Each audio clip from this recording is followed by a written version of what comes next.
গত এপিসোডে আমরা যেমনটি দেখেছিলাম যে তাংশ্যান এবং সেই মোটা ছেলেটির মধ্যে লড়াই হচ্ছিল এবং তারা দুজনেই একে অপরকে হারানোর জন্য নিজের পুরো শক্তি লাগাচ্ছিল।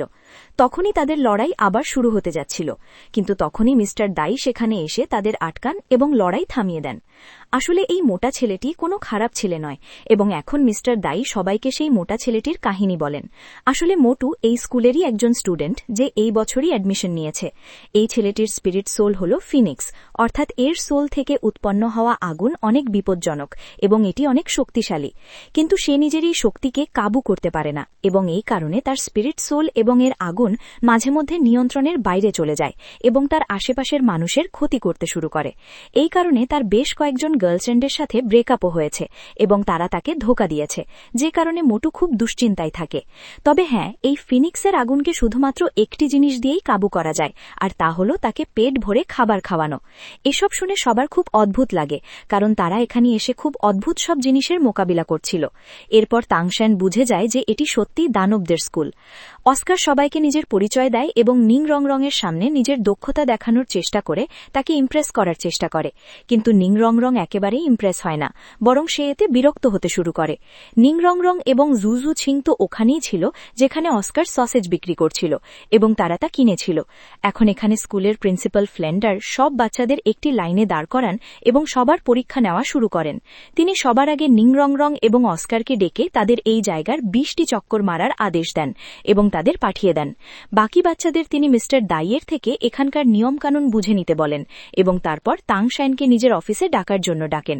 সেখানে তারা গ্র্যান্ড মাস্টার সম্পর্কে কিছুটা কথা বলেন এবং তাংশ্যান গ্র্যান্ড মাস্টারের অ্যাপ্রুভাল লেটার দেখায়, যাতে মূলত এটি লেখা ছিল যে তাংশ্যানকে শ্রেক স্কুলে পড়ার অনুমতি দেওয়া হোক। অন্যদিকে আমাদের নিং রং রঙের বাবাকে দেখানো হয়, যিনি নিং রং রঙের বাড়ি থেকে পালিয়ে যাওয়ার বিষয়ে বেশ রাগান্বিত ছিলেন। যখন তিনি জানতে পারেন যে সে শ্রেক স্কুলে পড়ছে, তখন তার খুব রাগ হয়, কারণ তার মনে হয়েছিল যে তিনি নিজেই শ্রেক স্কুলের চেয়ে ভালো শিক্ষা তাকে দিতে পারেন। অন্যদিকে অস্কার এবং নিং রং রং যখন চক্কর মারছিল, তখন অস্কার নিজের সোল পাওয়ার দিয়ে সসেজ বানিয়ে তাকে দেওয়ার চেষ্টা করে, কারণ নিং রং রং সকাল থেকে কিছু খায়নি। কিন্তু নিং রং রং অহংকারের সাথে তার সসেজ খেতে মানা করে দেয় এবং তাকে পেছনে ফেলে সামনে এগিয়ে যায়। এদিকে নিং রং রঙের বাবা নিজের লোকদের পাঠিয়ে দেন নিং রং রংকে ফিরিয়ে আনার জন্য।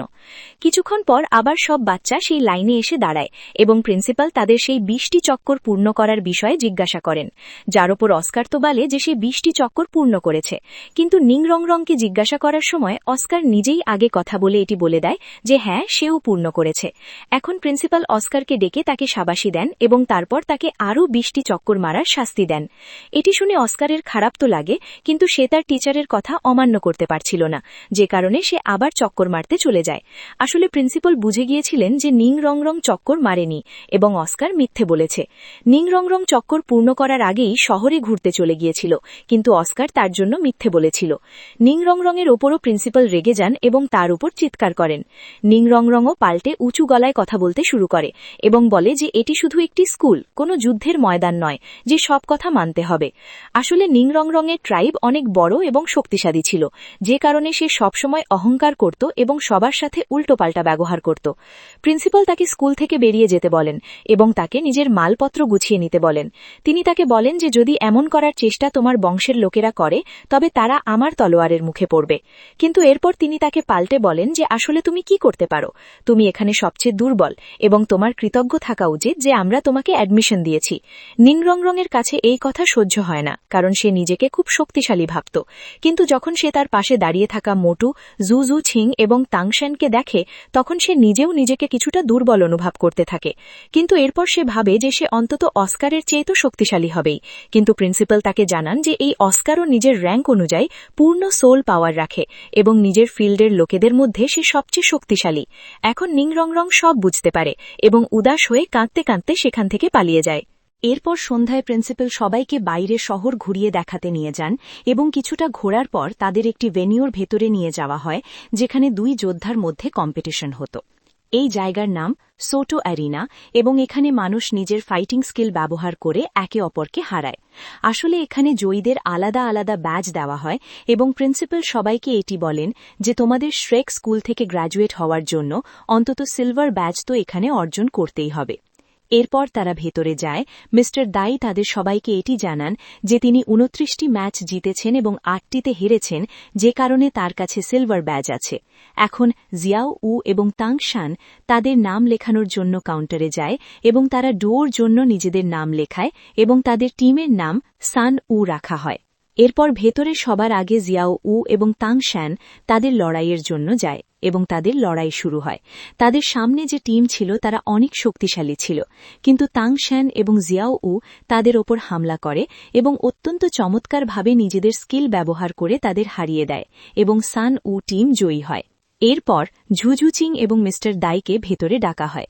ঝুঝুচিং অনেক বেশি শক্তিশালী ছিল এবং তার স্পিডও অনেক বেশি ছিল, কিন্তু মিস্টার দাই তাকে জেতানোর বদলে তাকে ফাঁসানোর জন্য একটি চাল চলেন এবং তার চারদিকে গাছ দিয়ে ঘিরে ফেলেন। ঝুঝুচিং তার ভেতরে ফেসে যায় এবং এটি দেখে মিস্টার দাইয়ের একদমই ভালো লাগছিল না। আসলে মিস্টার দাই ক্যাট গার্লকে পছন্দ করতেন এবং তিনি তাকে জিততে দেখতে চেয়েছিলেন। এখন সেই কেজের ভেতরে তাং শ্যান মেয়েটিকে ধরার চেষ্টা করে, কিন্তু সে তার থেকে বেঁচে যায় এবং ওপর দিয়ে বাইরে বেরোনোর চেষ্টা করে। কিন্তু তাং শ্যানকে দেখে মিস্টার দাই বুঝে যান যে আসলে তাং শ্যান তাকে বন্দী করতে চায়নি, বরং সে নিজের গাছগুলোকে ডালপালা ছড়াতে দিয়েছিল, যাতে যখন সে আকাশে উড়ে আক্রমণ করবে তখন নিচ থেকে যেন তার পা ধরে ফেলা যায় এবং তাকে বন্দী করা যায়। এরপর ঠিক তাই হয় এবং নিচ থেকে উপরে ওঠা গাছগুলো তাকে নিচ থেকে ধরে নেয় এবং তাকে বন্দী করে ফেলে। এভাবে তাং শ্যানকে জয়ী ঘোষণা করা হয়। ঝুঝুচিং এই হারে নিরাশ হয়, কিন্তু তাং শ্যান তাকে বোঝায় যে এটি লড়াইয়ের জায়গা এবং তোমার গাছে চড়ে আক্রমণ করার অভ্যাসের কারণে তোমাকে হারতে হয়েছে, তাই উদাস হওয়া উচিত নয়। এরপর টিম কম্পিটিশন শুরু করা হয়, যেখানে একদিকে তাং শ্যান এবং জিয়াও উ থাকে আর অন্যদিকে দুই ভাই থাকে, একজন আয়রন ওয়াল এবং অন্যজন আয়রন হ্যামার, এবং তারা দুজনেই অত্যন্ত শক্তিশালী। তারা দুজনেই নিজেদের শিল্ড ব্যবহার করে তাং শ্যান এবং জিয়াও উর ওপর হামলা করে। তাং শ্যান নিজের ব্লু সিলভার গ্রাস দিয়ে তাদের উপর হামলা করে, কিন্তু সেই দুই ভাই অত্যন্ত শক্তিশালী ছিল এবং তাং শ্যান তাদের কিছুই করতে পারছিল না। লড়াইয়ের মাঝে তাদের মধ্যে একজন জিয়াও উর ওপর হামলা করে দেয়, যার কারণে জিয়াও উ আহত হয়। জিয়াও উ আহত হওয়ার আগে তাং শ্যান ওই দুজনকে নিজের গাছের ভেতরে আটকে দিয়েছিল। জিয়াও উকে আহত দেখে তাং শ্যান অনেক রেগে যায় এবং সে নিজের হিডেন ওয়েপন বের করে তাদের ওপর হামলা করতে যায়, কিন্তু এটি একটি কম্পিটিশন ছিল যেখানে কাউকে মেরে ফেলা নিষেধ ছিল। তাং শ্যান বুঝতে পারে যে তার হিডেন ওয়েপন তাদের প্রাণ কেড়ে নিতে পারে, যে কারণে তাং শ্যান নিজের হিডেন ওয়েপনগুলো অন্যদিকে ছুড়ে দিয়ে তাদের নিশ্চিত মৃত্যুর হাত থেকে বাঁচিয়ে দেয়। এরপর সেই দুই ভাই তাং শ্যানের শক্তি দেখে নিজেরাই নিজেদের হার স্বীকার করে নেয় এবং সান উ টিমকে জয়ী ঘোষণা করা হয়। তবে এই লড়াইয়ের পর তাং শ্যান বুঝতে পারে যে এই দুনিয়ায় আরও অনেক শক্তিশালী যোদ্ধা আছে এবং তাকে আরও প্র্যাকটিস করার প্রয়োজন আছে। এরপর তারা সবাই বাইরে আসে এবং মিস্টার দাই ঝুঝুচিংকে প্রপোজ করার প্ল্যান করেছিলেন, কিন্তু সবার সামনেই সে কথা বলে দেয়, যাতে ঝুঝুচিং খুব লজ্জিত হয় এবং সে মিস্টার দাইকে লম্পট ছেলে বলে সেখান থেকে চলে যায়। এরপর তারা সবাই কথা বলতে বলতে স্কুলের দিকে আসে। স্কুলের গেটে আসার পর তারা নিং রংরংকে দেখতে পায়। সে তখনও মিস্টার দাইকে নিয়ে মজা করছিল এবং এত অভদ্রভাবে কথা বলছিল যে মিস্টার দাই রেগে গিয়ে তাকে মারার জন্য এগিয়ে যান, কিন্তু তাং শান তাকে আটকে দিয়ে নিজের রাগকে নিয়ন্ত্রণে রাখতে বলে। এরপর মিস্টার দাই তাকে ওখানেই ছেড়ে নিজে ভেতরে চলে যান। তার চলে যাওয়ার পর নিং রংরং তাং শানকে বলে যে তুমি যাও এবং মিস্টার দাইকে জান থেকে মেরে ফেলো। যদি তুমি এমনটা করো তবে আমাদের বংশ তোমাকে অনেক টাকা দেবে এবং তোমাকে আমাদের বংশে একটি ভালো পজিশনও দেওয়া হবে। তাং শান এসব শুনে তাকে মানা করে দেয়, কারণ তার কাছে এই টাকার কোনো গুরুত্ব ছিল না এবং সে তাকে শুধরানোর জন্য চলে যায়। নিং রংরং নিজের পাশে দাঁড়িয়ে থাকা অস্কারকে তার সাহায্য করার কথা বলে, কিন্তু অস্কারও এবার মানা করে দেয়। নিং রংরং রেগে যায় এবং বলে যে তুমি তো আমাকে পছন্দ করো, তবুও কেন আমার পক্ষ নিচ্ছ না।